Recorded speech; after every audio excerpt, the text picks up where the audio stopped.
So hi అండి. So welcome to AJ academy. So 2026లో మాకు బ్యాంక్ జాబ్ రావాలి. బట్ మేము బిగినర్స్ అండ్ జీరో నాలెడ్జ్ ఉంది. Is it possible? 100%. నాట్ 90% అండి, 100%. ఎందుకో నేను విత్ స్టాటిస్టిక్స్ మీకు చెప్తా. With statistics. ఏదో బ్లైండ్‌గా మీరు వీడియో చూడాలని నేను చెప్పొద్దు కదా! 100%. విత్ స్టాటిస్టిక్స్ నేను చెప్తా 100%. సో ఫస్ట్ బ్యాంక్ ఎగ్జామ్ ఎందుకు? చానా ఎగ్జామ్స్ ఉన్నాయి గదా! సో బ్యాంక్ ఎగ్జామ్ ఎందుకు? సో ఇందులో ఇది డిఫరెంట్ ఎగ్జామ్స్ అండి. Different exams, major government exams. So success rate highest ఉంది. హైలైట్ చేద్దాం. సో ఇదుంది. SSC GD, banking, state PCS, teaching. టీచింగ్‌కి మీరు బీఈడీ చేసి ఉండాలండి. సో ఇది స్టేట్ జాబ్స్ మీకు తెలుసు totally unpredictable. Totally unpredictable and చానా టైం వేస్ట్ అయితదండి మీరు. నోటిఫికేషన్ ఇచ్చి, ఎగ్జామ్ జేసి, మళ్ళీ దాని మీద కేసెస్ ఫైల్ చేస్తారు. So, it's a long process. SSC GD అనేది కానిస్టేబుల్ అండి. It's a constable cadre. So, మీ ఉన్న ఎగ్జామ్స్‌లో most respectable, better work life balance and good salary. ఈ 3 ఉన్న కామన్ పాయింట్ ఏంటిది? Bank exam. And better success rate. 1% అనేది చాలా ఎక్కువండి. మీకు తక్కువ అనిపిస్తది గానీ ఇట్స్ వెరీ హై. ఎన్‌టిపిసి అయితే చాలా కాంపిటీషన్. 1.5 క్రోర్స్ అప్లై చేస్తారు. So, compare to other exams banking అంటే ఈజీ అని చెప్పను. But it's better success rate ఉంది. స్టాటిస్టికల్‌గా. ఓకే. ఇప్పుడు బ్యాంక్ ఎగ్జామ్‌లో మనం ఆపర్చునిటీస్ చూద్దాం. 2026లో ఆల్మోస్ట్ 40,000 పోస్ట్స్ పడతాయండి బ్యాంక్‌ది. ఏవి? Prohibition officer or clerk. దీన్ని కస్టమర్ సర్వీస్ అసిస్టెంట్ అని గూడా అంటారు. సో, క్లర్క్ ఏసుకుందాం. ఓకేనా అండి. సో, ఆల్మోస్ట్ 40,000 పోస్ట్ పడుతున్నాయి. అండ్ ఇది గూడా సింగిల్ నోటిఫికేషన్ గాదు. 6 ఎగ్జామ్స్ ఉంటాయి మీకు.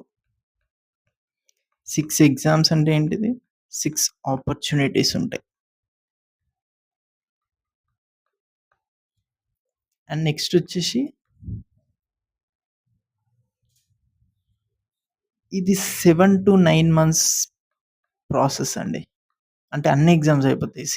6 ఎగ్జామ్స్ అనేయి 7-9 కాదు గానీ అంతే అండి. 7-9 మంత్స్ ప్రాసెస్. అండ్ ఇది ఫిక్స్‌డ్. ఏ ఫ్యాక్టర్స్‌తోని ఇన్‌ఫ్లూయెన్స్ అవ్వదనమాట. ఇప్పుడు మన స్టేట్ పీసీఎస్ లాగా కాదు. దీనికి సెపరేట్ బోర్డ్ ఉంటుంది గదా! ఎస్‌బీఐ, ఐబీపీఎస్ అని జెప్పేసి. ఆ బోర్డ్స్ అనేయి సెంట్రల్‌లో ఉంటది కాబట్టి ఈజీగా అయిపోతదండి. మీకు ఏ డిస్టర్బెన్స్ ఉండదు. నెక్స్ట్ ఫోర్త్‌దొచ్చేసి మీరు ఇదే సిలబస్ ఎల్ఐసి, ఆర్‌బీఐ ఎగ్జామ్స్‌కి గూడా రాసుకోవచ్చు. So, same syllabus. ఎల్ఐసికి ఇదే సిలబస్, ఆర్‌బీఐకి ఇదే సిలబస్. ఈ 6 ఎగ్జామ్స్‌కి సేమ్ సిలబస్. సో, ఒక్క సిలబస్ చదివితే మీరు ఎన్ని ఎగ్జామ్స్ చూడండి. ఎన్ని ఎగ్జామ్స్ చదవచ్చు. ఆల్మోస్ట్ 10-12 ఎగ్జామ్స్ అటెంప్ట్ చేయొచ్చు మీరు. అండ్ ఇది ఫైనల్. ఇన్ కేస్ మీకు మిస్ అయింది.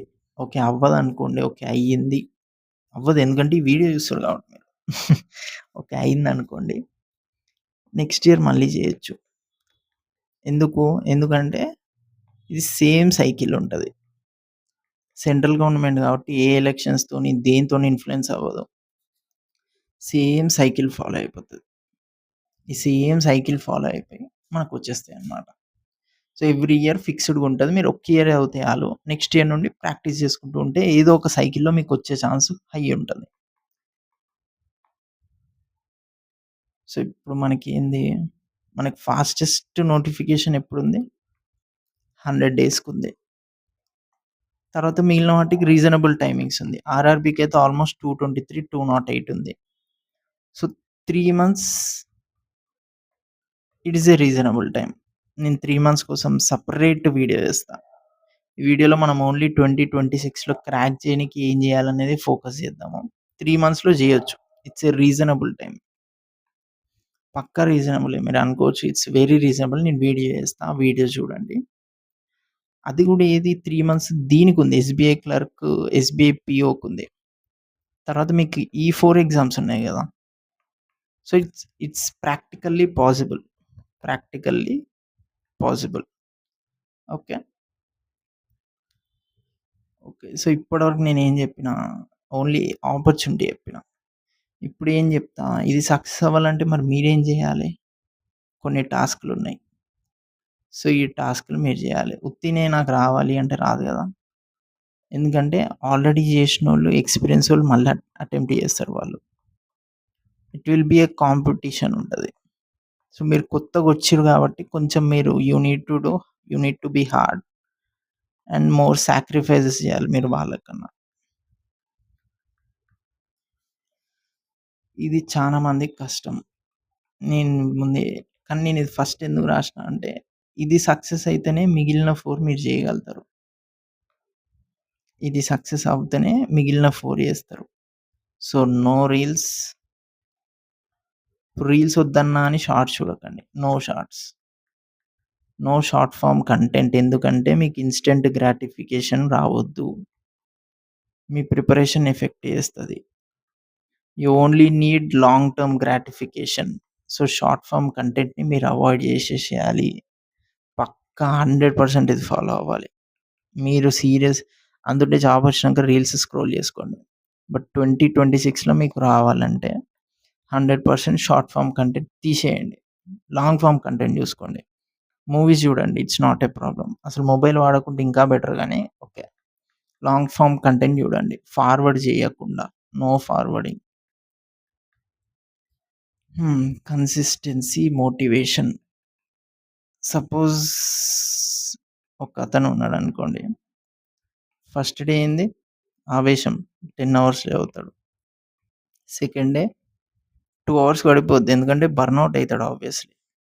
10 అవర్స్ చదివితే. సరే 2 డేస్ చదవగలడేమో గానీ, థర్డ్ డే చదవలేడు. ఫస్ట్ డే అతను 6 hours. Second day 6 hours. So, ఇప్పుడు ఈళ్ళిద్దరూ 12 అవర్స్ చదివిర్రు. బట్ ఎవరికి కాన్ఫిడెన్స్ ఎక్కువుంటది? ఈయనకుంటది. ఎందుకు? 2 days same amount of effort పెట్టిండు. సేమ్ ఎఫర్ట్ పెట్టిండు. సో, ఆబ్వియస్‌లీ థర్డ్ డే కూడా 6 అవర్స్ చదవగలుగుతాడు. బట్ ఇతను థర్డ్ డే పక్కా డీమోటివేట్ ఫీల్ అయితాడు. లో కాన్ఫిడెన్స్. గివ్ అప్ ఇచ్చేస్తాడు.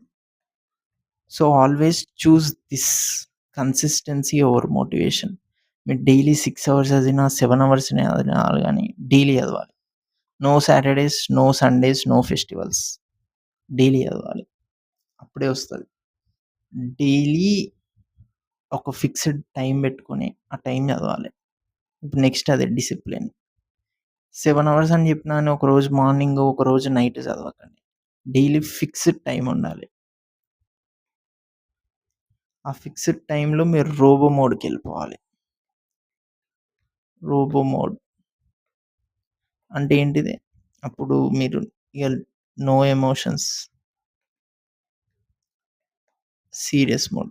మీరప్పుడు ఏ డిస్టర్బెన్స్, ఏ డిస్ట్రాక్షన్స్ పెట్టుకోవద్దు. ఆ 7 అవర్స్ అనేది. ఆ 7 అవర్స్ డీప్ ఫోకస్ స్టడీ చేయాలి. ఎందుకంటే discipline builds confidence. Just imagine మీరు ఒక్క 3 మంత్స్ అట్లా 7 అవర్స్ కన్సిస్టెంట్‌గా చేస్తే మీకు కాన్ఫిడెన్స్ ఏ లెవెల్‌కెళ్తుంది. రైట్? Next patience. అమ్మో! నిండిపోయింది. సో, పేషెన్స్ ఎందుకు చూద్దాం.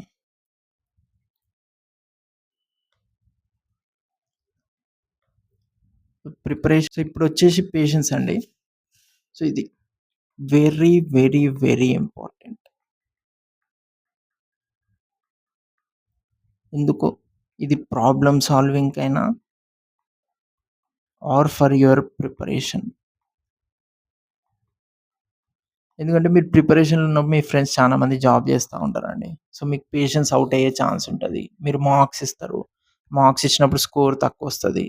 సో, ఆబ్వియస్‌లీ పేషెన్స్ అనేది పోతా ఉంటదనమాట ఈ ఔట్‌సైడ్ ఎఫెక్ట్స్ వల్ల. సో, జస్ట్ యూ ఒకటే అనుకోవాలి. లైఫ్ అనేది లాంగ్ రన్ అని అనుకోవాలండి అంతే. Don't try to be a T20 batter. B a test batter. ఒకసారి మీకు జాబ్ వచ్చిందంటే యూ విల్ బి ఫైన్ అండి. బెటర్ వర్క్ లైఫ్ బ్యాలన్స్ ఉంటది. Better salary and better respect కూడా ఉంటది. బ్యాంక్ జాబ్ అంటే ఆల్‌మోస్ట్ గవర్నమెంటే. లీగల్లీ కాదు. But almost it is equal.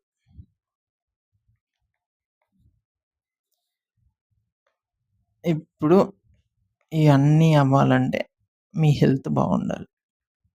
Good health. దీనికి ఏం చేయాలి మార్నింగ్? మీరు జిమ్ ఆర్ వాక్ చేయాలి. వాక్ కాదు రన్ చేయండి. ఎందుకు? రన్నింగ్ టెస్టోస్టెరాన్ జనరేట్ చేస్తది. Testosterone leads to good mood, better preparation. Health లేనిది మీరు ప్రిపరేషన్ గూడా మీ మెంటల్ ఫోకస్ తగ్గిపోద్ది. సో, మీ మెంటల్ కరెన్సీ అంటారు దాన్ని. సో, అది తగ్గిపోద్దనమాట. సో, అందుకే యువర్ హెల్త్ గూడా ఇంపార్టెంట్. సో, ఇప్పుడు మీరొక్కరే గాదు. ఎక్స్‌పీరియన్స్ ఉన్నోళ్ళు గూడా ప్రిపరేషన్ చేస్తారండి. మీకు టైం గూడా కొంచెం తక్కువుంది. Practically you have less time. Less టైమ్‌లో పెద్ద టార్గెట్ జేయాలంటే ఏం జేయాలి? You need to do more sacrifices. Why? It gives you more time. More sacrifices చేస్తే మోర్ టైమొస్తది వాళ్ళకన్నా. Then you get success. Okay. So, next strategy video చేస్తా అండి. 100 డేస్‌లో ఎట్లా క్రాక్ జేయాలని. సేమ్ సైంటిఫికల్‌గా. ఏది బ్లైండ్‌గా ఉండదు. సైంటిఫికల్‌గా. If you love our content, you can subscribe. Thank you.